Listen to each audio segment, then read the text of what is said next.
Video is going to be pretty sloppy. What we're going to do is a 460 utility power steering unit right here. I found very little on the internet explaining anything about that.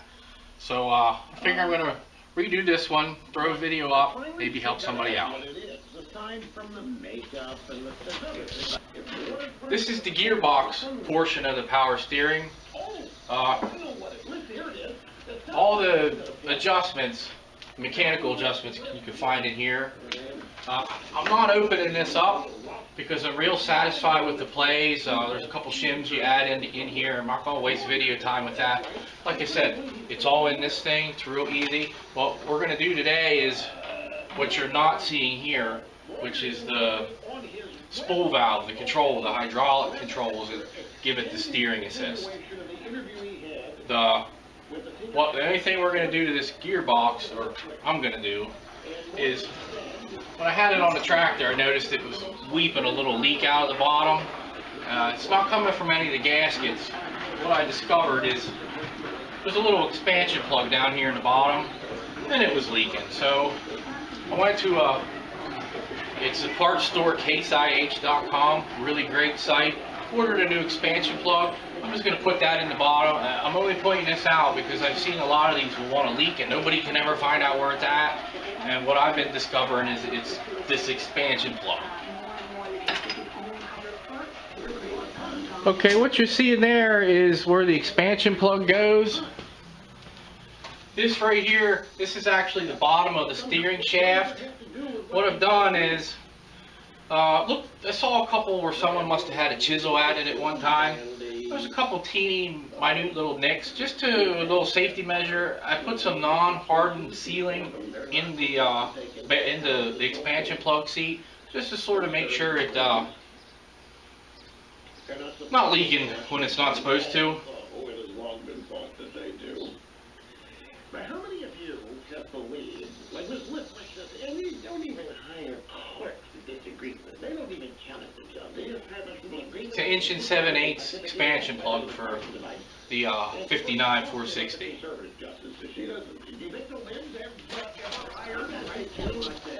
The way these expansion plugs are designed to work, when you buy a new one, it's got a dome or it's convex. After you get it in, you kind of like where it's at. Take a brass hammer and smack it right in the middle. That sort of locks it in where it's supposed to be. During the few times he was allowed outside. I'm going to give you a little look at the spool valve disassemble before I put it back together. Here's what we're looking at. Kind of going to redo this thing. Here's the valve itself. In these holes are plungers. Go to TrueCar.com and find out what others paid for the car you're looking for. Then register at TrueCar to see upfront pricing information and lock in your savings. Finally, just print out your TrueCar savings certificate and take it to the Just wanted to give you a little look at it before I start reassembling it. What you want to do is, as you're reassembling it, follow the book. It'll give you step by step. It's a really good publication.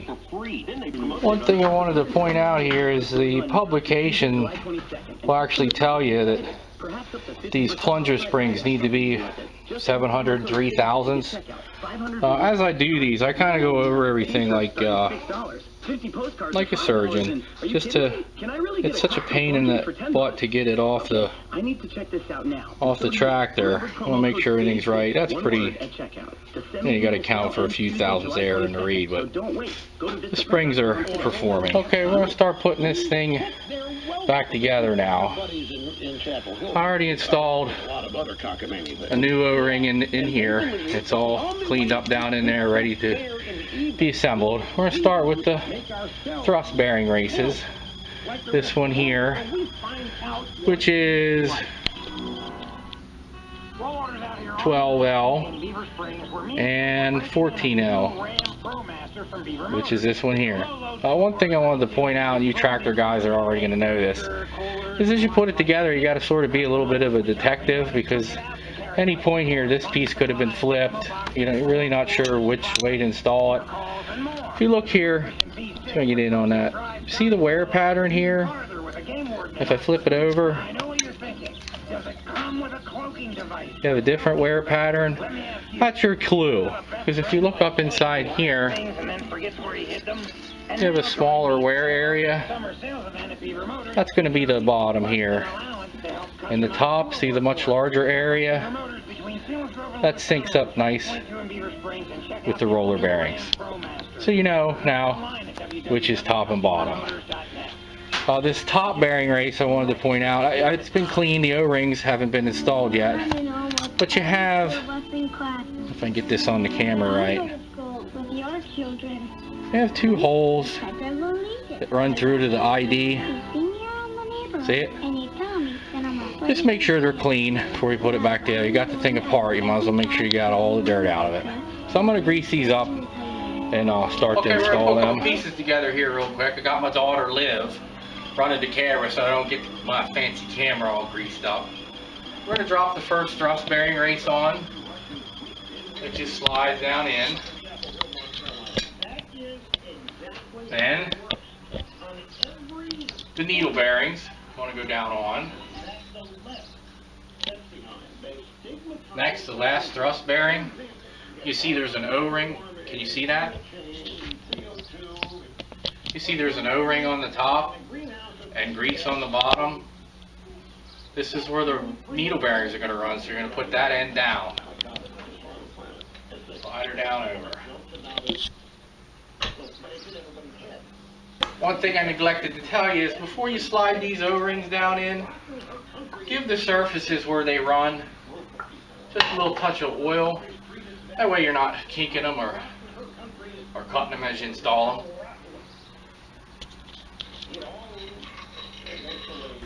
Okay, next thing we're going to put down is the control spool itself. I want to give you a little look at it before I put it in. Come on over, Liv. Say hi, Liv. Hi. Okay, get in on that. Like, see, it says right here, I don't know, it might be a little blurry. You got a freshman cameraman here, but it says assemble valve, steering control valve. The spool should be installed if the groove ID is towards the same size of the valve body as marked in the casting. Back up a little bit. I'm gonna get it on the point of my screwdriver. Like, see this right here? You can sort of see it on the camera. That's the ID groove. What that's telling you is make sure this groove is up in correspondence with the casting markings here on top. You don't want to install it upside down. But here, I'll give you a little look. I'm not going to pull it completely out because it's all clean. Are you in on this? Like without being blurry. I'm going to pop it out a little bit. And you can see the grooves in it. This here, when you install the thing and you set it up, you're supposed to allow for roughly a ½ inch of travel in the spool. What that's doing is it's controlling the fluid passages from the pump to the piston on the gear unit, and it's going to give you your assist.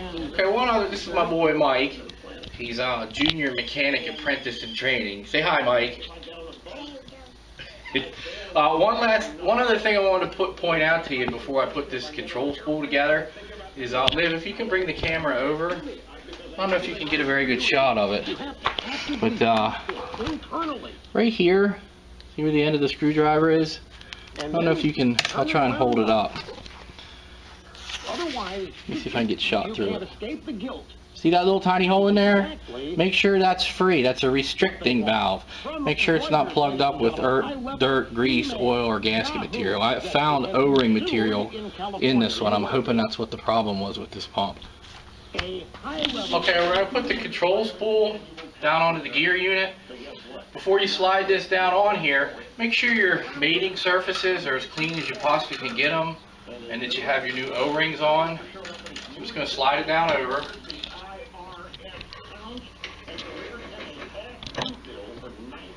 Get it seated. There's nice little grooves in there that's going to sit on. Okay, we're going to install these plungers here into the control valve that you see in the image right now.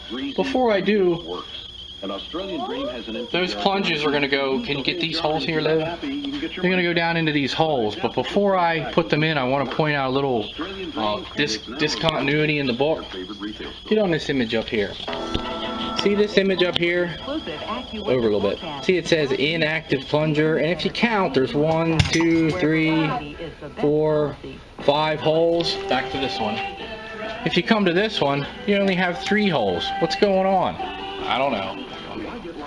Turns out that this model here was produced after the book was published. What they did is they eliminated the inactive plunger. So we're just going to skip, not even worry about that. We're going to go ahead and put these plungers in. After you've made sure that they're clean, is that in the image? Mm-hmm. After you make sure they're clean, put 1 plunger down each hole. This afternoon, clouds and a little sunshine at times. Could be a stray shower. Most areas will stay dry. After you have the first plunger in, you want to put these return springs on top of them. Clouds and fog give way to sunshine, 80 tomorrow. You see them going in? Mm-hmm. Monday, partly sunny, high 84. Once you have those in, you put the top plungers in. America's #1 talk show, Rush Limbaugh on WIEZ. Okay, what we're going to do now is install the second set of thrust bearings. Everything's clean and ready to go. This is the thrust bearing here. It's had new O-rings. Remember the holes from before? They've been checked. We're going to go ahead and slide this down, O-ring down.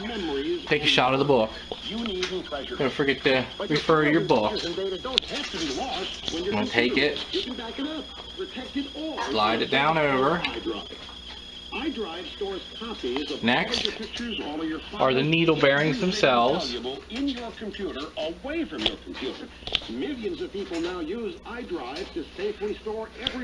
Next is the second race bearing. Can you get in on that? Don't forget to look for your wear patterns for top and bottom. iDrive.com like we have, and enjoy peace of mind, folks. iDrive.com. Get 50% off for a Next item is a tongue washer. That's a tongue. My name's Rush. Owning a home is the American dream, but today's economy is challenging. Have you fallen Finally, a tongue blocking washer. Facing financial difficulty often feel lost and don't know where to turn for help.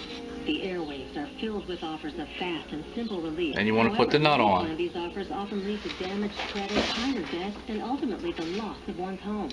If it seems like there's no way out, know there is legitimate help available. The National Foundation for Credit Counseling is a non-profit organization that has provided answers and concrete solutions. Okay, I just ran into something I hadn't anticipated in the video, and it's pretty important, so I wanted to stop and point it out. We already went over putting this part together, and when you put the nut on, it's very critical that this gets set to 10 to 12 foot-pounds on this nut. What I'm trying to point out is this tongue washer, they have to machine a groove here, and I don't know if it's the washer moving around or whatever, but it sort of puts some burrs where the threads end and then pick back up. What that was doing, when I put the nut on, it was hanging the nut up, which is going to interfere with your torque settings. So you take a little file, make sure that's clean, make sure this nut glides on and off from the top to the bottom. You don't want any burrs in there giving you a false foot-pound reading, or then it's going to throw the movement of the control valve off. Okay, what you're looking at is a homemade torque wrench. I imagine I'm going to get some negative feedback on this about why it doesn't work, but I don't have a torque wrench capable of opening up that size. So this is backyard mechanic time. This is something I put together. A mechanic friend of mine says it's going to give me a reading, so this is what we're going to go with. Again, the book tells you 10 to 12 pounds on this nut, because that's going to affect the movement on this bearing race, which affects the control spool and ultimately your steering. What the book tells you to do is hold the shaft at a left-hand turn and torque. So let's do that. Can you get a shot, Liv, of the reading on the thing, or is that too high for you? The thing unplugged. Go to rushlimbaugh.com for total access to my radio show 24/7. Do it now. See right there? You see where you got it? That's 10 pounds. We're going to stop right there. Okay. So you're not set. One thing the technical manual is very specific about is it tells you to use a set of scales to set the centering on the upper thrust bearing race. Get a shot of this race moving around. Because there's no housing on the top yet. Where's it at? That's the housing. Because that's not on yet, less than... Try and get up high so you can get this at movement. 2.3%. See how this is pretty much free to roam around? Dominating. If you're not concerned about where it's at now and you tighten it down, what's going to happen right here, can you see that on the camera? This thrust bearing race, this needs to actually recess into this a little bit, and if it's not centered, if it's too far down, it's going to contact and bind right there. The book tells you that. To be quite frank with you, when I first read it, I didn't understand what it was talking about until I started reassembling it. So what you want to do is eyeball the center first, and then take your scale and pick some points around and make sure that it's centered so it's able to recess in, and when you put the housing on, you're not tearing the O-ring off. Okay, I just want to give you a little look at the valve up and down before I close it off. You can see how it works. As you turn, see that? As the steering starts to get firmer or firm up or experience some resistance, the valve comes in, plunges. It's going to change your flows to the piston over here. Pills for minor arthritis pain. I don't like those patches either, but I have found something that works. Okay, we're going to slide the housing down on. Again, I got it centered. Got my 10 to 12 on the nut. Got the tab bent up on the tongue washer to keep it from loosening up. One thing I noticed as this went together, it was being rebuilt because the power steering just wasn't there. I took it all apart and the O-rings looked fine. I didn't see anything that jumped out at me. But one thing I noticed as I put it back together with all new O-rings is it's going together much tighter and just generally feels better as I put it together. So I know there must have been some sort of difference in the O-rings, even though they're not cracked or falling apart. So got a new O-ring here, cleaned up, a little bit of grease on the race so that I'm not destroying the O-ring. There's some roller bearings up in the top here. They've been cleaned and greased.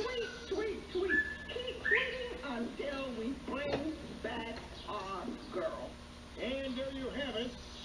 What passes as representation of the... One thing a friend of mine who does this for a living taught me was, if you gotta force it, you're doing it wrong. So it should just drop right on, just like that.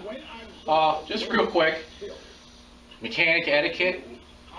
Put little anti-seize on all your bolts. Be kind to the guy who's coming in after you.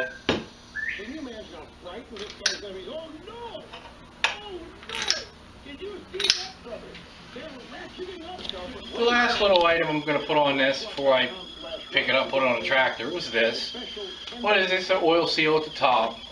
Again, you tractor guys are going to know this, but you don't want to, if you can help it, get in there with a screwdriver and start tapping it around. Nice impact of good size. Works beautifully.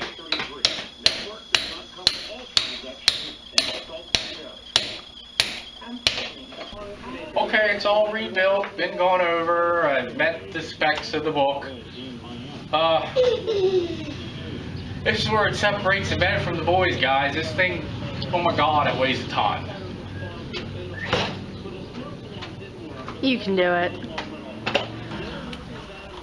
Where am I at, Liv? You're close. Forward, back, what? Sideways. Towards me. Back.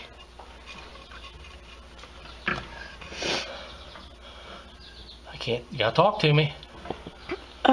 Forward. You might have to just lay it down a little bit.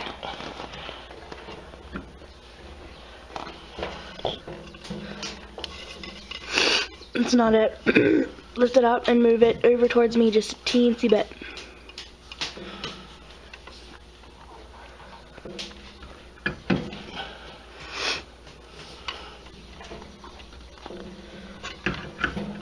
You got that one.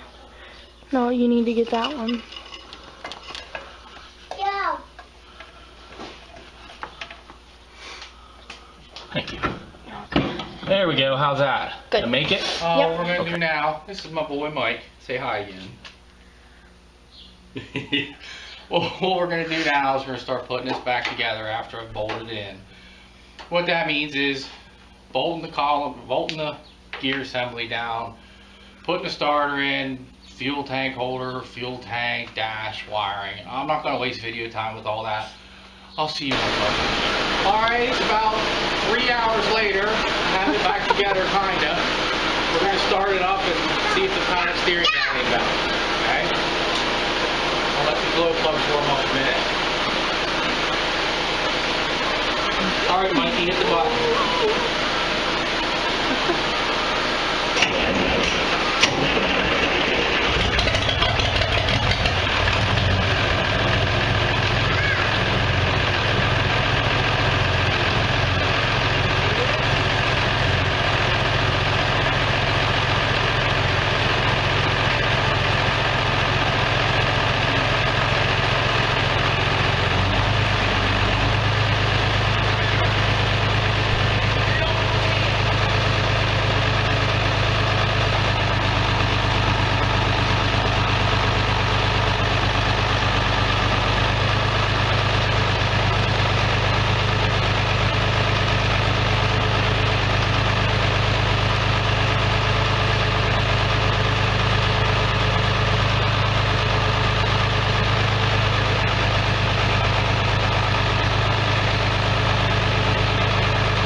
Here's the camera girl, guys. This is Olivia. Hi YouTube, give us a thumbs up and a subscribe.